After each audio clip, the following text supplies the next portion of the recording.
Hi, everyone. I'm Christine Chang. I'm Shining Love Smile. What are we talking about today? Got our whiteboard over here. Toxic females. Is that catty? Like a team Andrew K. Is that Andrew catty? Tate. Gosh, this is all. I think we're big on self-awareness. Like Yeah. everyone can have toxic traits. behaviors. Are you aware of your toxic behaviors? Oh yeah, there are things I'm aware, and I'm sure there are a whole lot of things I'm not aware. So what does it mean to be a modern woman today? You see all sorts of things. There's Cardi B, WAP, Candace Owens, highly educated, wearing turtlenecks, running businesses, being like, what does empowered mean to you? That's a word that is thrown around left and right. Yeah, it's like been Empowered. overused. It's like, I mean, it's important to feel empowered. I think that's a good thing. yeah, but it just, I'm gonna have to quote one of my favorite comedians, Cody Woods. He did a good bit on that, and then said, these modern women empowerment is like it's similar to like Nazi. It's like power, be yourself, and some shit. I'm fucking up his clip, but like check him out. But it's really funny. It's like you can, I don't know, is going a little too far. Like it confuses young women. But basically, at my age, I feel just do whatever fuck you want to do. If shaking your titties, your booties is a way for you to feel empowered, owning your sexuality, go for it. I know a lot of Catholic and Christian girls are fucking wild. And that is their way to liberate themselves. When they go off college or something, they have to go through this phase. Why judge them? It's like, okay, you're conservative women, you don't like that, and then you judge women who sleep around or like just hooking up and stuff. Just be you. Like, you don't have to judge other women. Like, why do they have to do it like you?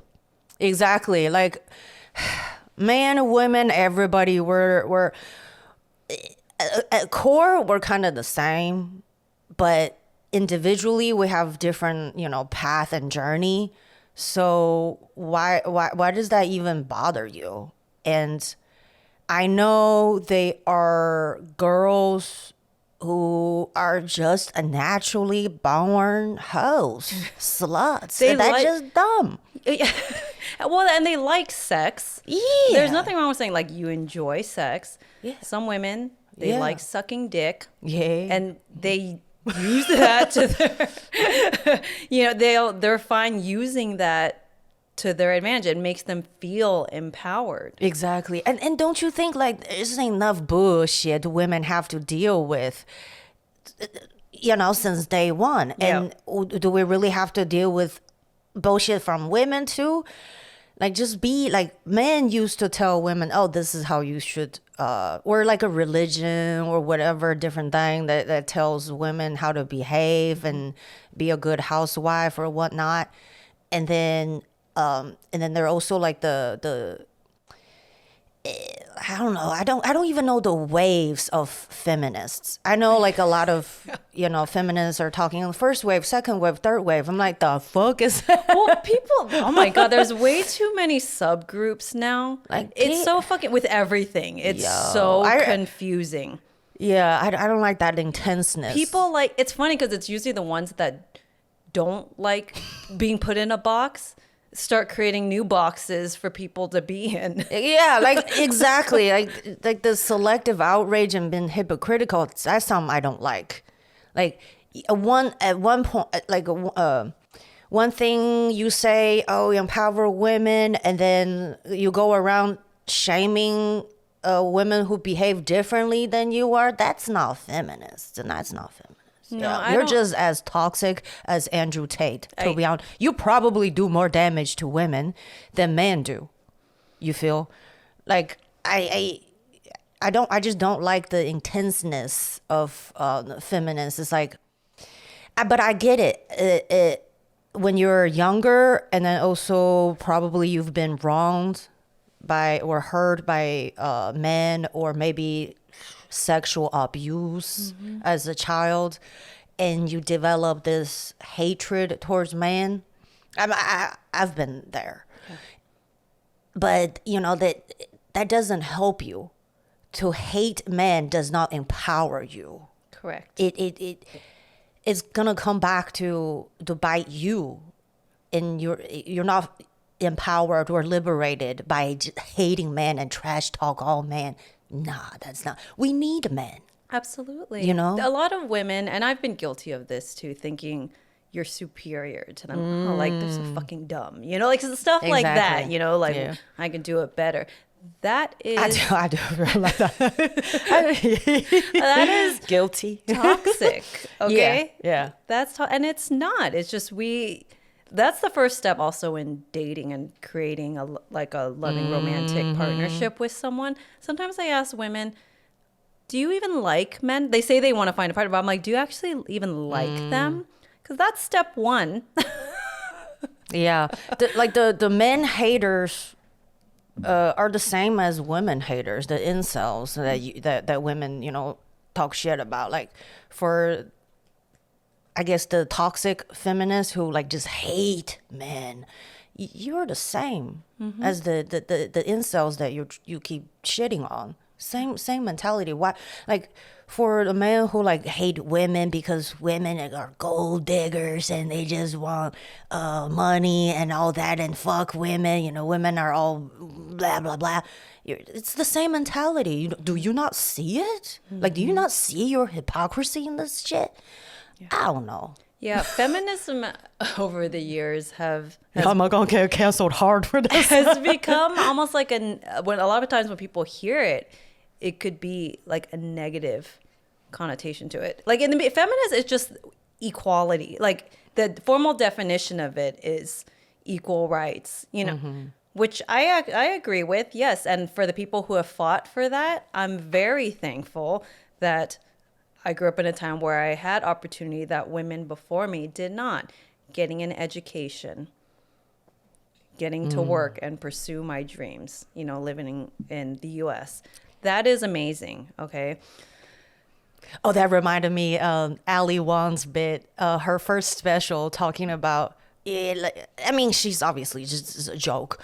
Like the feminists fucked up her. It's like, I want to go back home and do nothing. I'm just cleaning, making food. I don't want to be out there making money. I don't want to lean in. I want to lay down. Yes. I love that bit. She's great. I really can relate to a lot of the things that she says. It's funny. Exactly. And a lot of women, personally, my friends, they didn't choose to be like all powerful and independent, run multiple businesses. They didn't have a choice. They couldn't find a good man that can take care of them. So they either the eldest sibling, they have to step in and then take responsibilities and like take in the male role. And if they had a choice of, they all want to say, yo, I don't want to take on this stress and then like take care of my family and my younger sisters and brothers. I want like a man take care of me. I can just lean in my feminine side. Like, if it's up to me, I want to wake up whenever and do yoga and stretch and get a massage and do my hair. In all women, like, I think all women have had a choice would like to do that. Just be pretty, you know, like. Do you think? I don't think that all women would. Like maybe like do something, maybe like a volunteer work or community work. Not just, it's not making money, you know, go ahead. Yes, I understand what you're saying. It's like in LA, there's I call them the Brentwood moms. So there's like a neighborhood called Brentwood that's pretty wealthy people, and most of the women there who are married are, I think the new term for it is philanthropists, because I photographed an event once. And you know, they give you like in The Devil Wears Prada, like, who is who. This is a billionaire. Who is it? This is his wife. And it's never stay at home mom. Or it's philanthropist. I was like, okay, she married a rich guy. She married like that's the PC term for it. Yeah. See, isn't it like a toxic side too? Like, why be shameful to be housewife? Is it because I don't know which wave the feminists are saying that, oh, we should be empowered, we should do. You have to have a job. You have to have a job, and I feel like sometimes, like women shame other mothers or stay-at-home mothers more than men. Sometimes I feel, it's like the women shaming women. That's toxic. Absolutely. And I've been guilty of this before because I was raised to have like purpose, make sure you financially independent, so you have choice. My mom raised me she's like, money purely so you have options. She said, can you imagine, if you don't have financial freedom, that's how some women, they get stuck in abusive relationships because they're scared to leave because they don't have their own money. They don't have their own savings. What are you going to do? So from a practical sense, that's what I was taught. And I like that. I like having choice. Yeah, you feel like at least you don't feel like you have to ask your partner for allowance. It's like, I want to take it. Can you send me some money? That feels, Yeah, because if the hard money, to ask for money. If the money thing in a marriage, if it causes power imbalance, is when it's not healthy. But there are some very healthy, loving marriages where one partner makes more than the other. Mutual respect and no one uses anything against anyone else. That is lovely. That's not always the case, and I've heard stories, and that's why I do want to always have my own back in that way. Do I have the option to leave? Am I confident that I can do this on my own? Yeah. It's like, with these feminist talk and the women empowerment movement, I feel like men don't know how to, younger men don't know how to act. And I was like, should I pay for the dinner?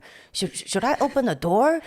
Does it mean like, I definitely hear younger men are just confused. It's like, like in my nature, I want to pay for women. I want to take care of women, but they've gone on dates where they would order for, like, they think it's kind of taking care of you, all that, but it depends on the female.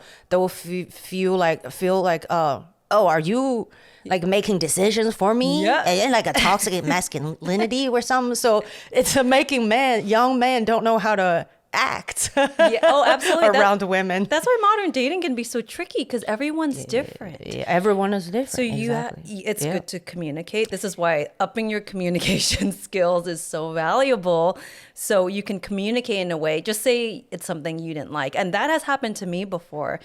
When I was younger, I was in my early 20s, and the guy was like 10 years older, and he would order for me.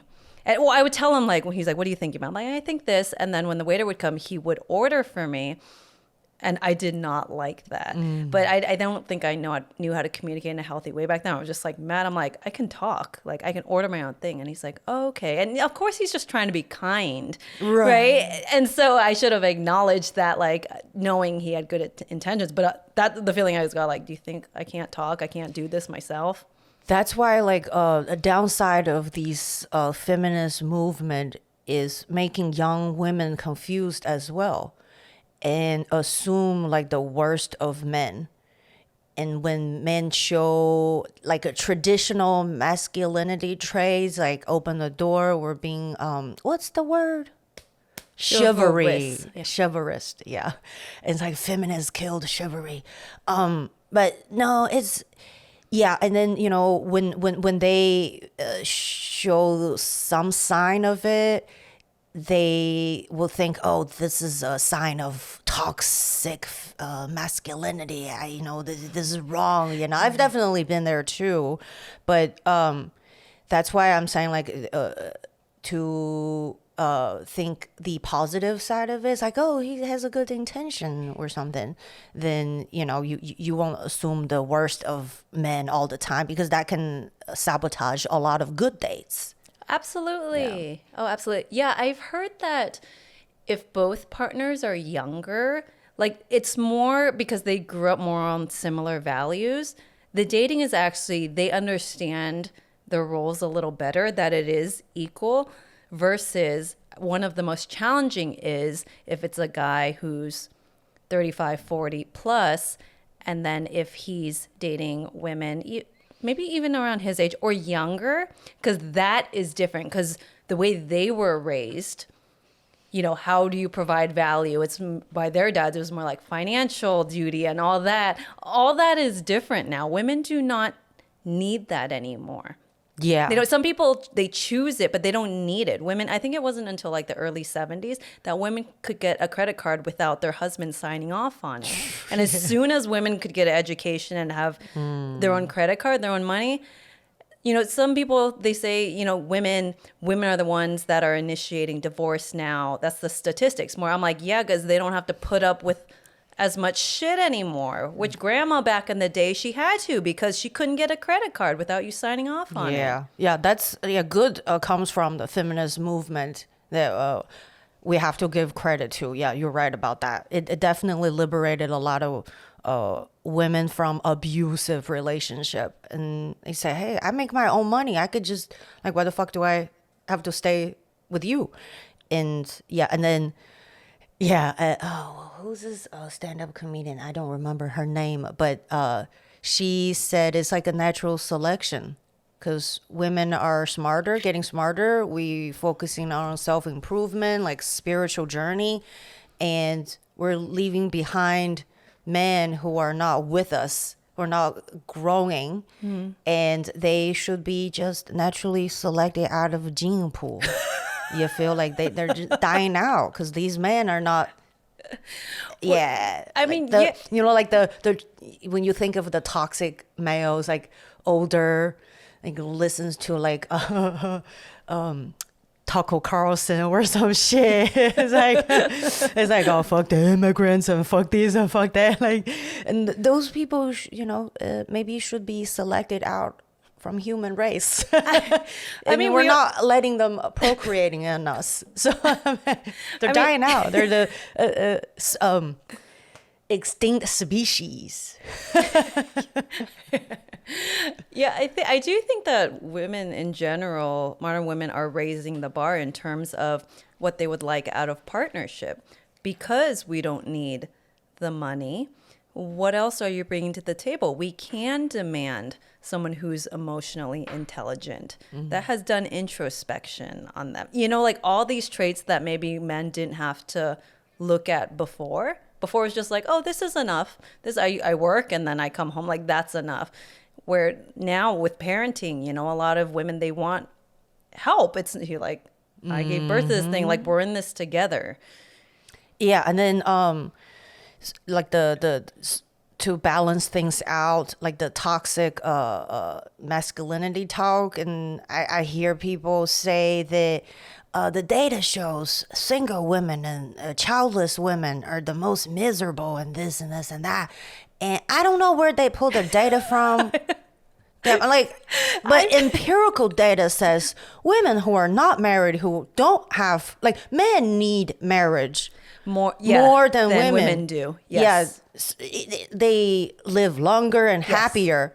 Men need women to baby them or nurture them more than women need men. I know a lot of happy older single women. They're fine. They're traveling. They're fucking cougaring out all over Europe. Yes. No, see, the ones that I know are so happy. Yeah, like I think as long as you have friends, community, and you know how to fill up your cup.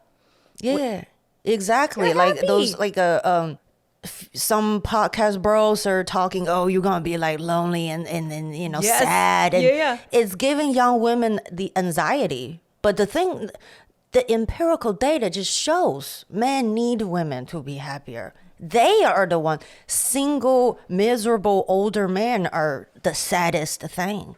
I mean, those are the ones that have the podcast, probably. Yeah, probably. Yeah. You should be selected out of a human race, you know? Like, no women want to procreate with you. Well, the ones that, I think just people who complain about women not want, like, women are like gold diggers, they don't want this. I'm like, what are you Yeah, complaining bro. about? Yeah, you're bro. What the fuck you're there digging? What?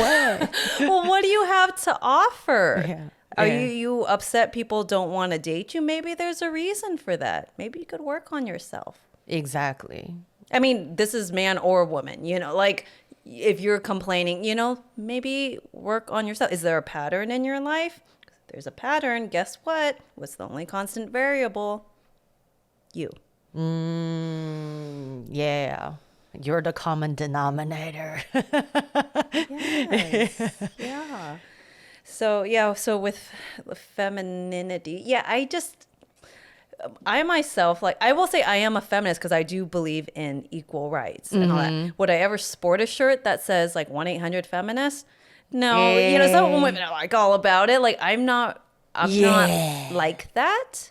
I think everyone just does it differently. Yeah. I'm also, there was like some protests recently regarding women's rights. The pussy hats. And all Yeah, that. I'm usually not there. It's not that I don't, that's just not how I typically support. Right. Speaking of another toxic female behaviors is like a shaming you for, oh, you're not doing like march or something. We're like, hey, it's show our support. And if you don't, and they're like, oh, like they judge you for that. But the thing is, I'm not into march. I'm not into protest. Same. And like I'm not in like, oh, you, if that's how you show support, go for it. Absolutely. It's like a love language too. Like they're different love language. I show support in a different way. Like me and my best friends were ride or dies. Like if she kills the body, I will do my best to hide it. To get rid of the body with you. That's my support. But I'm not going out there to do this surface level, yeah, empowerment, hashtag, da, da, da. Just words. It is, yeah. And you know what? If you're happy doing it, and also thank you for doing it. Thank you for using your voice in that way. Yeah. But just don't oppose that. If like pressure if me. yeah, exactly. Leave me You can't alone. exactly. And you can't hold people hostage if they don't want to support in this way, and then you get upset, and it's almost like a false entitlement. I don't know a label or name for it, but it's just toxic. It's like allow people to be themselves, and don't assume the worst of them, and do whatever you think what support means, and also allow other form of support. Absolutely. Yeah. Absolutely. I was watching an interview, The Soft White Underbelly, where he interviews a lot of people who live on Skid Row, and a lot of them are prostitutes. I forgot her name. She was Asian, and I think she was in her 40s. And you definitely have to be in the right headspace to listen to these stories, because some of it can be very disturbing. Yeah. But she was a prostitute, and she was very empowered. She says, I never do anything I don't want to do. I choose. She had some stories of like she got attacked once. Not when she was like doing sex work, but something like she talked back to someone, and then he like went to stab her. So she's had experience with that. But she said overall, she's just like, I make good money. I choose to do this. And she's like, I genuinely like having sex. She's like, I think that's what makes a good prostitute too, is you genuinely enjoy fucking. And she was funny too. She's like, if you've ever sucked a dick, you know that you should be getting paid for that. She's like, no female wakes up in the morning and is like, I want to suck a dick right now. But she was just so genuine. I was like, oh my gosh. And I could see in her energy, like she was empowered doing this work. Some people might not agree with that, but I think as long as you do feel empowered and you have choice and you're happy, you're not hurting anybody. Yeah. What is wrong with that? That reminded me of a really famous Chinese porn star. I don't remember her name, like Lin or something. Yeah, so she was interviewed once, and she said, "Yeah, a lot of my college friends are fucking for free. I see myself as a businesswoman. Like, why give free fucks?" Like I'm yeah, like and she's in a really clear headspace, and she knows the scrutiny in this industry, and definitely like the negative effects that can be so harmful to her. So she has clear vision. She knows she's gonna do this for a little bit, save a lot of money, invest, and then start her own business. And then she was in school as well when I don't know if she's still doing this work, but that's really attractive to me. Yeah. And then also I think I told you about it. One of my college girlfriends, she's a sugar baby. And yeah, she just goes on vacations with these older men, but she knows what she was doing. She came from a really poor family, and as a woman, the easiest, most efficient way to make money is, doing these works.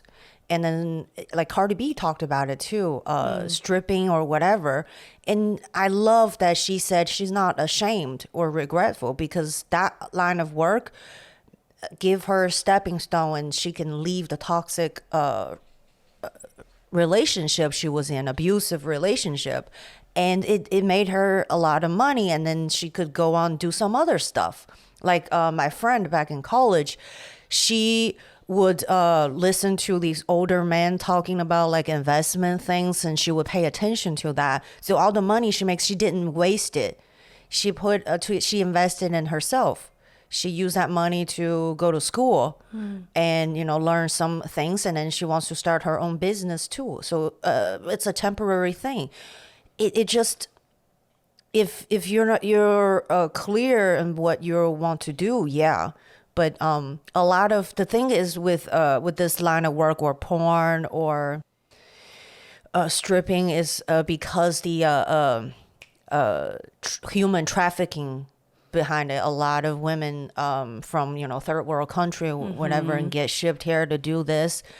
Then that's crime. Like, no shit, we're not talking about that. That's definitely bad. Yes. But we're talking about women who chose to do that with their, it's nobody controlled them or is selling them. They chose to do that. Then that's fine. Like, why a certain group of feminists would shame on them or something like that, then that's kind of toxic to me. Because you're just looping everybody in this industry as the same narrative, and that's a fucking stupid way to look at life. People are complicated, and you can choose to do this line of work and then, learn something from it and invest in yourself and do other things. Then that's okay. I support that.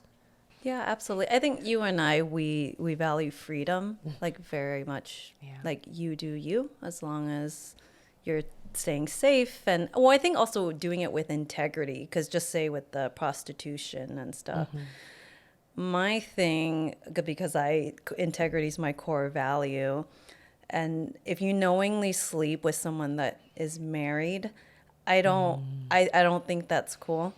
I just a lot of my gay friends, 90% of us gay sex they have with like a married man with kids. Yeah, like that. I think I have a tender spot with that as well. I think if the married person, if this is an agreement that they have, like this with their partner, that they're swingers or whatever, that's fine. But if the other person doesn't know and you're contributing to that, that's something I don't agree with. And so with a lot of the sex work or like dominatrix work and things like that, that's the part of it that I personally don't like, just because it's out of integrity. But if you do it within integrity, I feel okay with it. So I think that just comes from my value system. But besides that, like, if you're not hurting anyone, you're happy.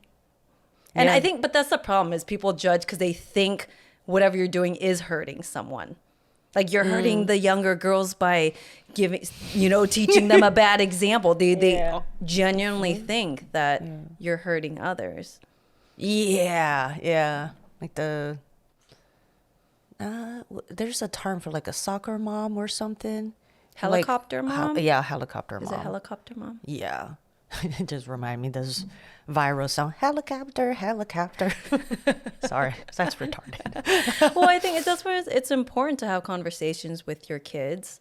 Yeah. About, because there's going to be all sorts of weird stuff that you think like weird shit out there.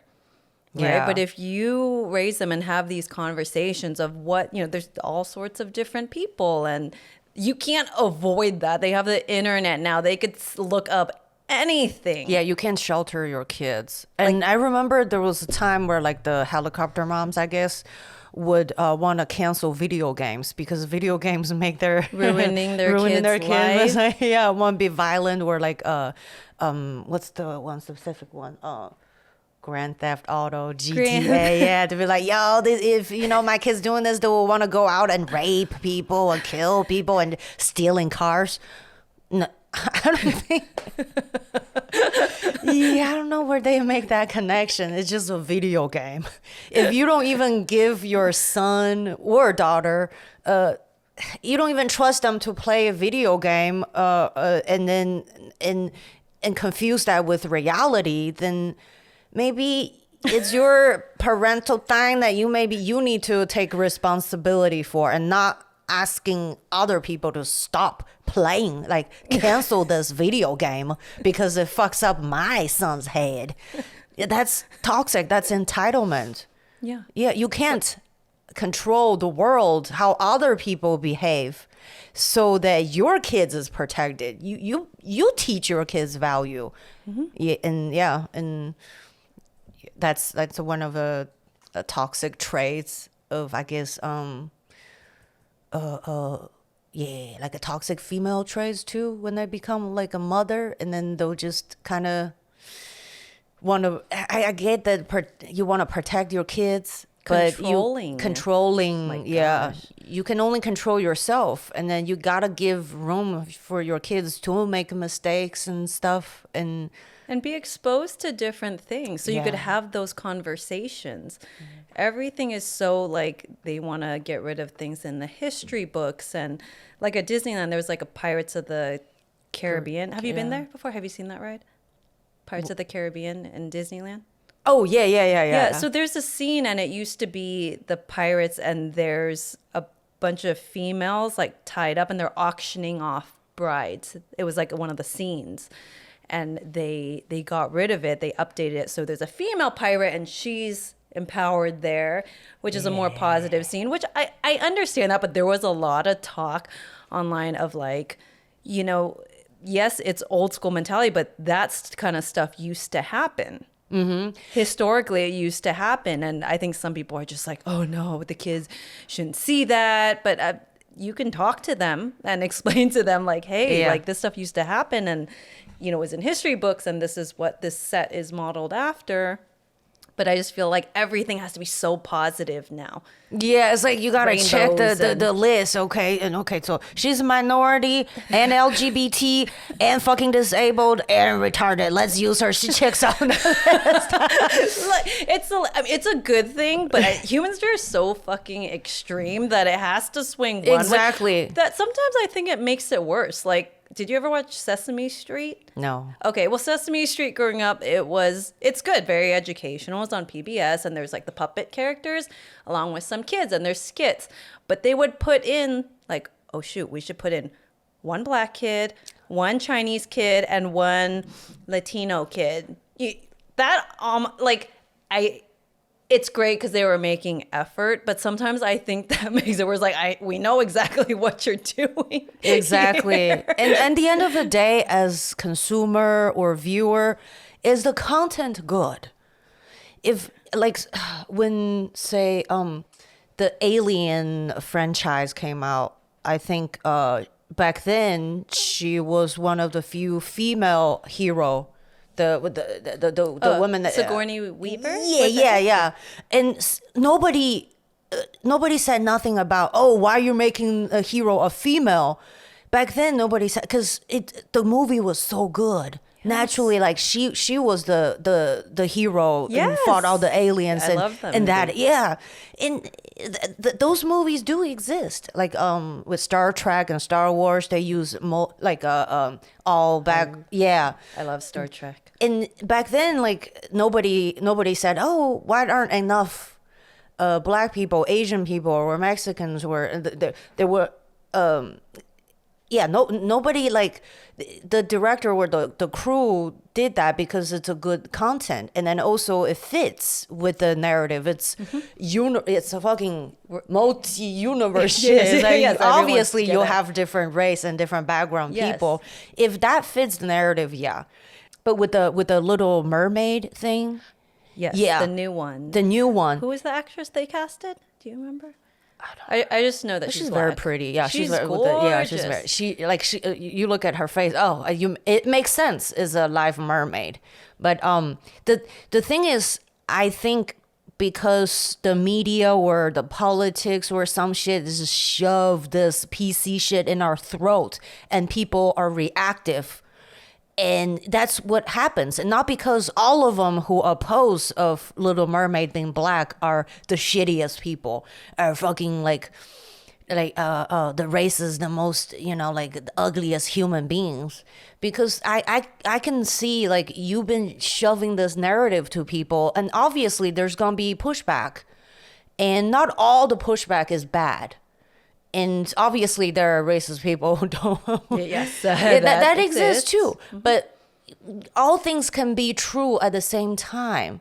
And if you just don't put a label on shit and just naturally focus on your product, your service, your content, people will like it.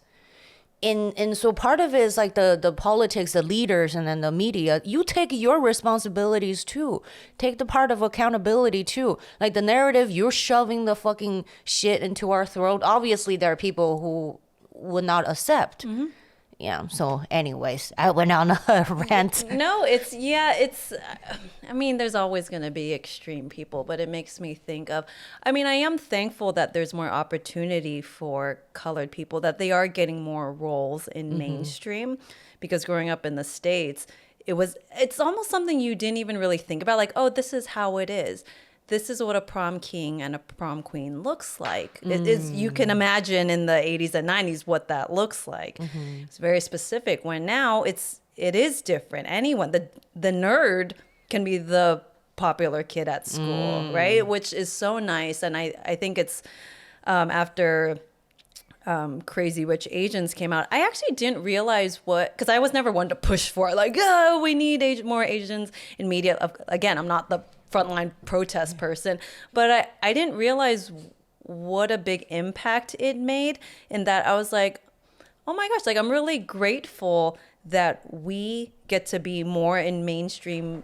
And also, it was now. a good film, a good rom-com. It's a good story. Yeah, Yeah, it was a good story. It was well done. And I didn't know I would feel that way about it.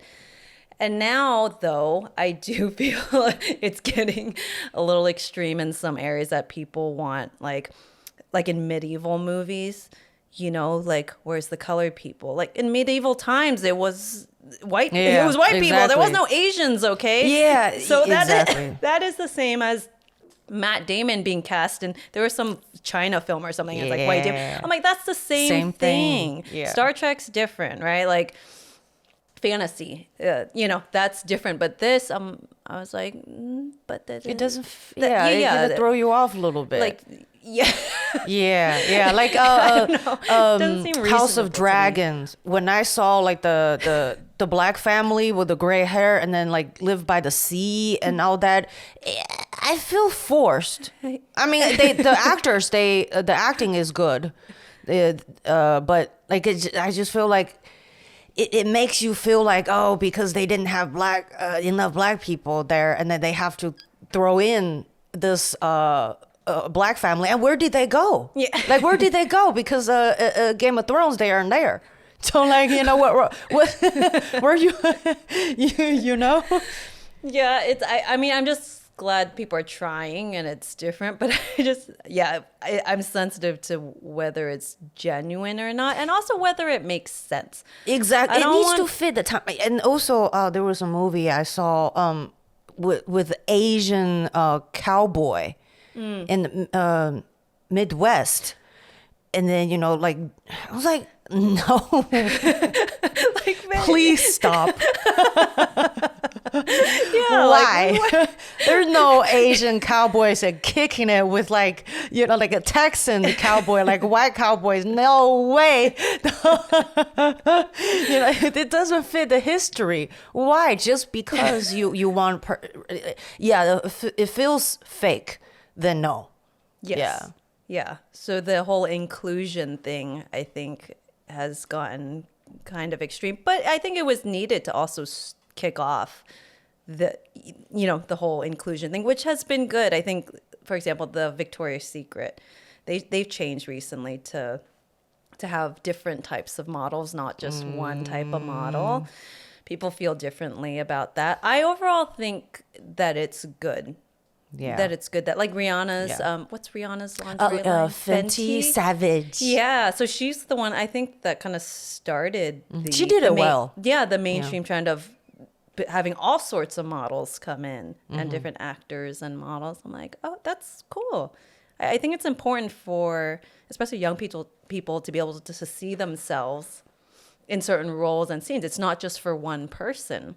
You could do that too if you want. For example, just even like female directors are more common now. And Ali Wong said that when she did one of her movies, I think it was Always Be My Maybe, the director is a female. And she said, I'm so happy that when my niece came to set, and I said, this is the director of the movie, that she sees that it's a woman. It's not just like back in the Spielberg days, like it's not like a white guy, like that's what's implanted in her head. Like true. You can be a director too if you want. So that I feel like is a really good thing. Yeah, everything comes down to balance, and I think we're at a place where it's swinging in an extreme. Exactly. Yeah, like when there are things I feel certain way about it, could be because that's what I used to see, so I have like a preconceived notion about, there's certain roles and certain people play, and nowadays there's not that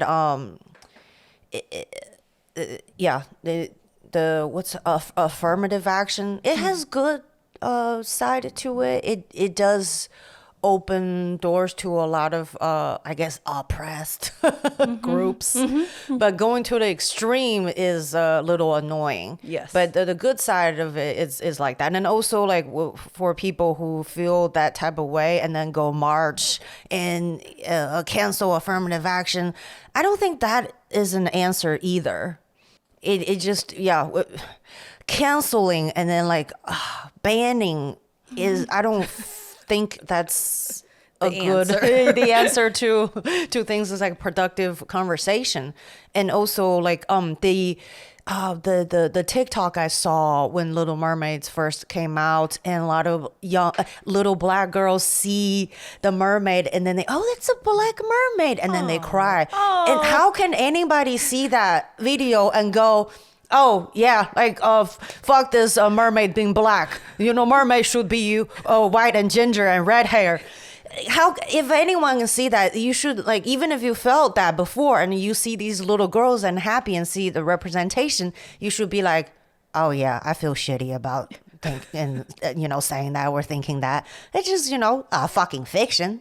Like, anyone can play that, and then that's that. So I guess there's balance to things, and even if you don't feel comfortable, some other race is playing, but you see these other groups really like it and appreciate that representation, well, just be okay with it and don't get so upset. It goes both ways. In the end of the day, it's just, if it's content is good, then we like it. Can we get past that initial weirdness of seeing this figure that doesn't really fit in the history timing. But if the story is good, yeah, I'm okay with it. Yeah. Yeah, I don't have to. Yeah, I don't have a firm believe in one ideology or one camp. Like I'm pretty much. Most people are in the middle of Most it. people are if you're online, those people who are commenting and have opinions typically are the more opinionated extreme ones, which is actually a pretty small percentage. I think we Yeah. forget that sometimes because it gets highlighted in the news and you see that, but most people I would say are balanced when you talk to them. That's a good reminder. Yeah, yeah, yeah. It's just the online makes it really weird. But in real life, most people I meet, you talk to, just chill. Yeah. Yeah, and then before I immigrated here, I was taught that two subjects you should not talk about religion and politics. Oh man. But now people are like, oh, talking about it. Yeah. Everybody has opinion on it. Yeah, it just depends on where, and I can talk about it as long as it's a like reasonable conversation. If it's not a reasonable person, I'm like, this is. You can tell if a conversation's gonna go like Yeah. nowhere. Yeah. But- yeah, there are people who are very intense about it. That Ve- are very yeah. closed up, cannot accept different ideology and then think that they are the enemies to democracy. Yeah, the intensity, I don't do well with that. No. I'm very sensitive to energies and that. I'm like, can you just chill? You can communicate, but it doesn't have to be like that. That Like is shove down my thumb and say, okay. Yeah. Turn it down a notch. Yeah. And other advice? last No, thoughts? no advice. No, I think it usually comes down to between me and you. We know we value self-awareness a lot, and yeah, just being aware. Instead of being like all these other people are toxic, are you doing anything? Exactly. Yeah. If like you can't keep a relationship, friendship, or you're always, that's one red flag of for me is if someone who's always saying it's other people's fault and never take any accountability, then yeah, that's no friend. That's a neurotic, narcissist, entitlement. I don't know the labels, but that's toxic. Absolutely, man. If you're dating and someone's like that, like run the other way. Yeah. Well, that's about it. I just before you accuse someone else has been toxic, maybe kind of check in because we all full of shit. We're all hypocrite. We're all prejudiced. There are things in our blind spots we don't know. So, yay.